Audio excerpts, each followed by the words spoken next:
कुटुंब। सर, ये कल की पूरी घटना, पूरा कल का वाकया, उसमें आपका इंजर्ड होना, क्या वो पूरा वाकया था, किस तरीके से आपका? देखिए, कल नागपुर में एक बड़ी कायदा और सुव्यवस्था की परिस्थिति निर्माण हुई थी।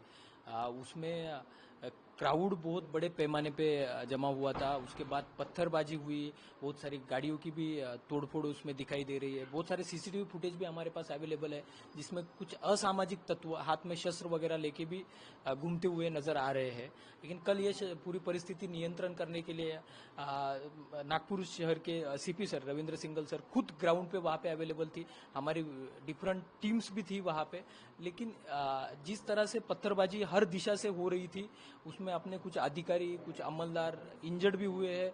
और ये भी घटना वैसे ही हुई है। एक्चुअली एक एग्जैक्ट क्या हुआ था, आप तब क्या कर रहे थे, कहाँ थे, कितने बजे का समय था? ये 10 साढ़े 10 बजे के करीब का समय होगा। हम वहाँ पे बहुत नैरो लेन्स है, लेन्स के अंदर जब जा रहे थे तो वो हमारी एक टीम एक घर में कुछ सस्पेक्टेड लोग थे कि जो स्टोन पेल्टिंग करके छुपे हुए थे, वहाँ पे जाके चेक कर रही थी।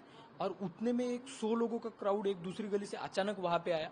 उनके पास शस्त्र थे, उनके पास पेट्रोल था, उनके पास आग लगाने के लिए भी चीज़ें अवेलेबल थी, लाठियाँ थी। तो मेरी टीम अंदर थी, तो मेरा पहले नेचुरल रिस्पांस यही था कि इनको यहीं पे रोका जाए या फिर पीछे ढकेला जाए, नहीं तो फिर आगे कुछ भी हो सकता था। तो मैंने उसी प्रकार से आगे जाके इनको जोर जोर से चिल्ला के रोकने का प्रयास भी किया। उनमें से कुछ लोग पीछे भी हट गए, लेकिन एक के पास वो कुल्हाड़ी थी, वो उसने आगे आके वार किया और मैंने हाथ आगे करने की वजह से यहाँ पे फिर एक डीप इंजरी भी हुई।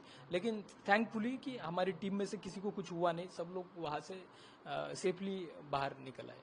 वो जो मॉब था, वो क्या आपको लगता था ये पूर्व नियोजित, उनका पूरा ये एक तरीके से प्लान था, ऐसा आपको लगता है? जब हम वहाँ पे गलियों में अंदर जा रहे थे तो हर गली में बड़े पैमाने पे मॉब दिख रहा था, और कुछ पैमाने पे ऊपर से, बिल्डिंग के ऊपर से भी पत्थरबाजी होती हुई दिख रही है। और बिल्डिंग के ऊपर पत्थर कैसे गए, ये तो पहला सवाल उसमें आता है। तो कुछ लग तो रहा है इसमें प्राथमिक दृष्टि की कुछ ना कुछ इसमें नियोजन हो सकता है, लेकिन इन्वेस्टिगेशन का पार्ट है वो, उसमें सारी चीज़ें क्लियर होगी। सोशल मीडिया भी चेक किया जाएगा, क्योंकि बहुत सारे सोशल मीडिया पे भी मैसेजेस वायरल हुए थे, वो ऑलरेडी हमने वो एविडेंसेस गैदर किए हैं, तो वो सारी चीज़ें क्लियर हो जाएगी। उनका जो टारगेट था वो उनका अपोजिशन था या फिर पुलिस थी? तो जनरली जब मॉब इकट्ठा होता है तो उनका एक सामने कोई मॉब हो, वो टारगेट रहता है। लेकिन कल का जो दिख रहा था उसमें ऐसा लग रहा है कि उनका थोड़ा वैंडलिज्म किया उन्होंने, गाड़ियाँ तोड़फोड़ की। और उसमें जो असामाजिक तत्व थे वो पुलिस को भी टारगेट कर रहे थे। उनको जल्दी आइडेंटिफाई किया जाएगा, कि अपने पास फुटेजेस अवेलेबल है, और उनके ऊपर स्ट्रिंजेंट लीगल एक्शन भी ली जाएगी। ये पूरे वाकये के बाद खुद सीएम ने आपसे बात की है, आपके धाड़स की तारीफ की है। सीएम ने क्या कहा आपसे और कैसा महसूस करते हैं? सीएम सर ने कॉल किया था, उन्होंने तबीयत के बारे में भी जानकारी ली, और उसके साथ ही उन्होंने पूरे नागपुर पुलिस की प्रशंसा भी की है।